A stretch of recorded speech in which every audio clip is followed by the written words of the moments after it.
Start with the Bengals.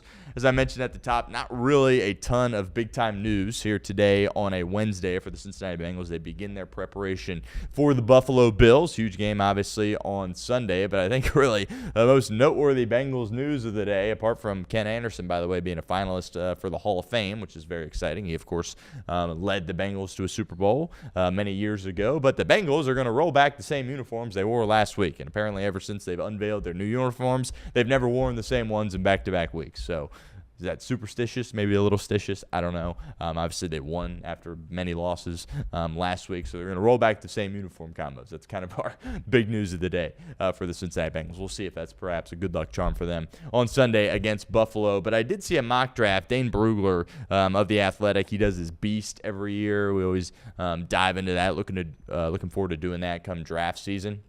But he's great with the draft. He knows all the players, and for the most part, obviously nobody's perfect at that stuff. But for the most part, he understands who the best players are. And when you read Dane Brugler's stuff, you absolutely have a good feel for who's going to be solid NFL players, and obviously who's going to be picked highly in the draft. Paul Dehner Jr. sat down with him a couple of weeks ago with The Athletic, and they did a great podcast, a great interview back and forth there between those two guys. But the name that a lot of people have been talking about for the Cincinnati Bengals is, of course, Caleb Downs. And I've said this several times on the show, and I'm going to continue to say this. If you are drafting and Caleb Downs is on the board, you absolutely 100%, no questions asked, draft Caleb Downs, right? Obviously, he is a safety, and there's some people that say, well, you shouldn't be taking a safety that high in the draft.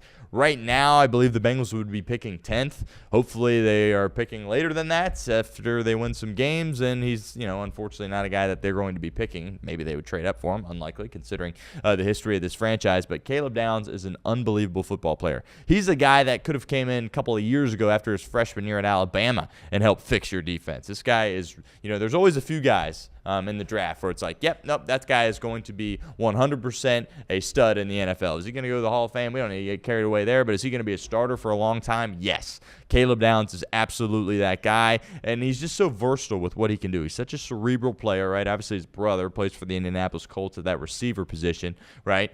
But from a run-stopping perspective, if you want to send him as a pressure guy off a blitz, tackling, communication with the rest of the defense. There literally is not ball skills, high point in the football, great hands, can hit you hard, is fast, literally checks off every single box. And obviously, if you're watching this show, you've probably seen Ohio State play a time or two, but I really encourage you. Watch number 2 on Saturday against Indiana. The back of that defense for Ohio State, there's studs all over the place, right? But he's kind of controlling everything, right? He is communicating with everybody what needs to be done, and he's making plays left and right. And thought he was tremendous in the Michigan game. He's had a great season again, and just a great career to this point. He's always available. He's a durable guy. He was arguably Alabama's best player as a freshman, right? And then he was a key piece to the national title team last year for Ohio State, and once again is a key piece for them as well. So, I hate doing mock draft stuff at this time of the year, right? But whenever you see that from a guy like Brugler and a guy like Caleb Downs, who a lot of people in this town are saying, yes, bring in Caleb Downs, that's kind of a potential uplifting element to the Bengals losing some games. Now, I think they're going to win several more games. I'm not going to sit here and say they're going to go to the playoffs, right? But I do think they're going to win several more games before this thing is over.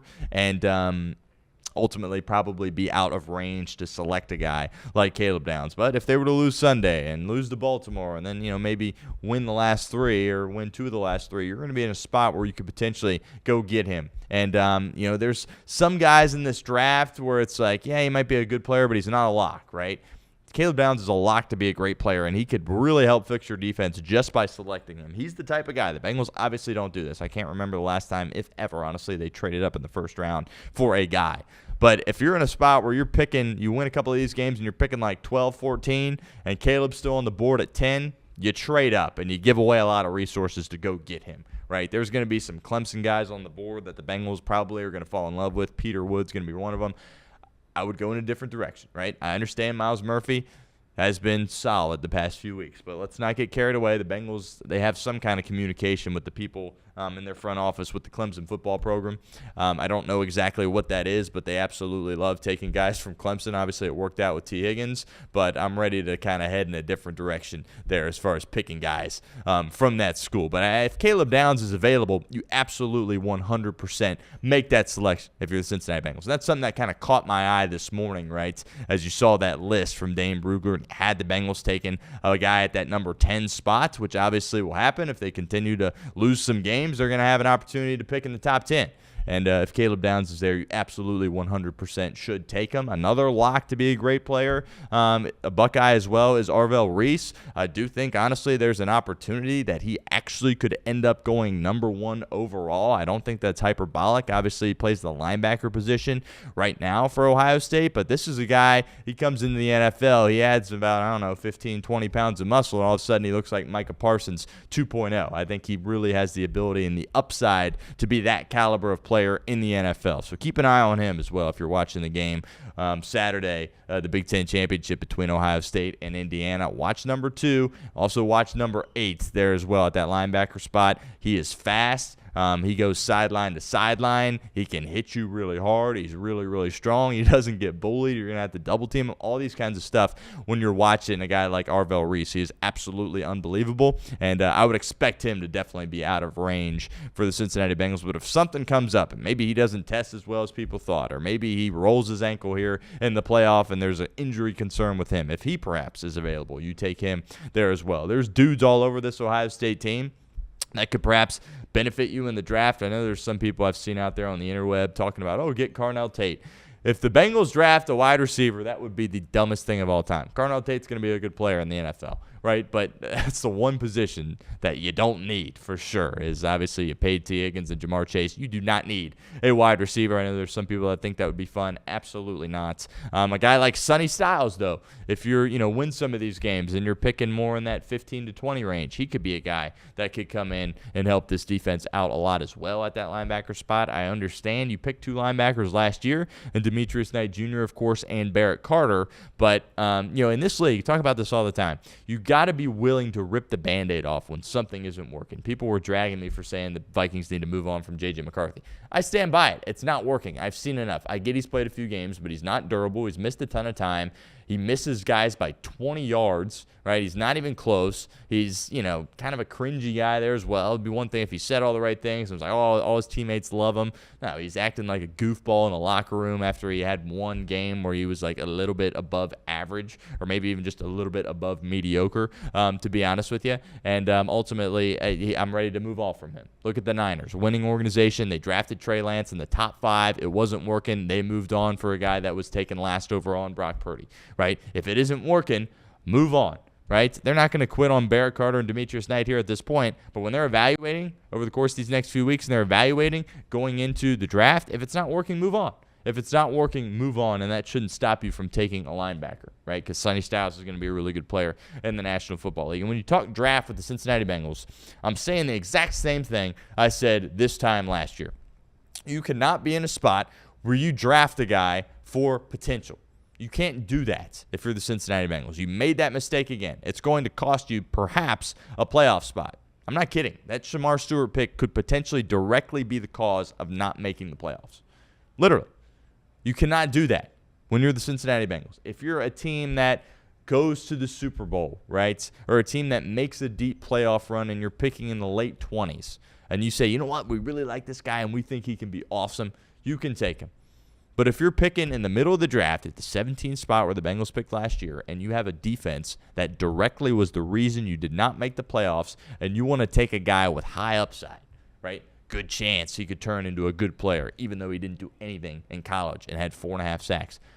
That mindset cannot be a mindset you have, especially in the first round. You want to have that mindset later on. You want to do that with a 5th-round pick, or you want to do it with your 1st-round pick if you're a really good team and you're picking in the late 20s, fine. But if you're picking in the middle of the draft, right, and you miss the playoffs because your defense was so bad and you're going to pick a defensive player that hasn't been good yet in his career, it just can't happen. It absolutely can happen. So we'll talk about more guys. We'll talk more stuff about the draft as we progress here. Again, hopefully you beat Buffalo, and then we're sitting here talking about Baltimore, and you kind of go from there, right?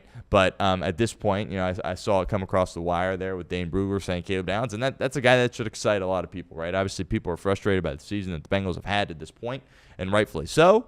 But if you have an opportunity to draft Caleb Downs, that is a organizational transcending type of pick with him, and that obviously would be very, very exciting. But from a news perspective, not really a ton. Mentioned Ken Anderson, obviously, going to be a finalist for the Pro Football Hall of Fame, which obviously is very exciting. We'll see if he gets in. Wouldn't say I have confidence that he does, but obviously would be well-deserved, as he is a guy that's still kind of, looked very highly of here in this town, and obviously brought this city a lot of happiness, a lot of wins, and obviously a Super Bowl appearance there as well. But the Bengals turn the page to Buffalo. We'll keep an eye on injuries throughout the week there, obviously. Higgins, as of Monday, was still in concussion protocol, which obviously is not ideal. I think he was kind of a under-the-radar type of player in that playoff game against Buffalo that you won. If you go in there and you got those two guys with Joe Burrow, Higgins and Chase, look out. You're going to be in a really good position to have some success there as well. And mind you, the Bills had to go with 2 starting tackles last week. Now, it wasn't an issue against Pittsburgh. And Pittsburgh, of course, has Cam Hayward and TJ Watt. You would think, how in the heck was that not an issue? But if you're Joseph Ossai and you're Myles Murphy, guys that have been playing better here in recent weeks, you could be in a spot where you could, get in the backfield and make some more plays, continue to do what you did against Baltimore. Obviously, that would be very intriguing. We had Wayne Box Miller on yesterday. He's a big Joseph Ossai guy. Admittedly, I've been very hard on Joseph Ossai. Obviously, he's on that 1-year prove-it deal for the Bengals, making like $7.5 million this year. Injuries, of course, were a concern throughout his career, kind of held him back right out of Texas, then had the bad penalty in the AFC title game, which obviously was incredibly frustrating, but you're starting to see some production from him. One thing I like about him is the effort is always there. The pursuit is always there, but the pressures haven't always equated to tackles for a loss and sacks. Starting to see that open up a little bit more. To be very clear, my biggest concern with the Bengals, and I asked Box this yesterday, is that they would see some progress here over the course of the next few weeks. They would get hot, as they always do this time of the year. Win games, shoot, maybe even make the playoffs. I don't know. We don't have to get carried away yet, but just win some of these games, and they sit back as an organization and go, let's run it back. We got hot there at the end. We had Burrow. We were playing great. We're good enough to win a world title. No. I don't care how good this defense has looked the past 3 weeks. I don't care if they continue to do it each and every week going on from that. You cannot roll Geno Stone and Jordan Battle as your 2 starting safeties. Battle, maybe, but Geno Stone and Jordan Battle, absolutely not. Demetrius Knight and Barrett Carter as your 2 starter linebackers. We'll see the progress in which they make, but I don't love that either. B.J. Hill and T.J. Slayton on your interior. I understand B.J.'s under contract. Can't roll those 2 guys out there next year. Joseph Ossai and Myles Murphy, can't roll those 2 guys out there next year either, right? Ossai's going to be up for a deal after this year, and somebody's going to pay him. It better not be you, right? They're not going to, give him otherworldly money, but Joseph Ossai is going to get him a nice little contract here at the end of the year, and it better not be you giving it to him. It better not be, right? Because it's been there. It's been nice over the past few weeks, but that ain't happening to start next year, right? You want to keep Myles Murphy. Obviously, he's still under his rookie deal. Fine. Don't pick up the 5th-year option, right, for Myles Murphy, but you want to obviously keep him around for year number 4. Okay. But do not pay Joseph Ossai big-time money. He's going to garner a sizable contract. When you're his age and you have those pressures and you have a few sacks, teams are going to pay you. Let somebody else pay him and move on and try to figure it out at that spot. I've already said I'm out on Shamar Stewart, but I don't think the team can do that, considering he hasn't played enough to this point, right? Like, with him, I'm talking about with McCarthy, I've seen enough. With a guy like Stewart, I don't think you're really in a spot to say that at this point, especially at that position. But we'll see. We'll absolutely see with him. But I do think that's interesting. The edge rushers are going to have an opportunity, right, against Buffalo. They've got some weaknesses there on their offensive line, but are you going to be able to equate it to sacks? Teams don't really sack Josh Allen. Of course, the Houston Texans did a couple of weeks ago, but let's not act like you're the Houston Texans defense. But it's kind of a slight preview there for that game. I'm looking forward to it on Sunday, and we'll definitely monitor T. Higgins' status throughout the week there as well. Interested to know exactly if there's an update on him from today, because obviously he's going to be practicing for the Cincinnati Bengals.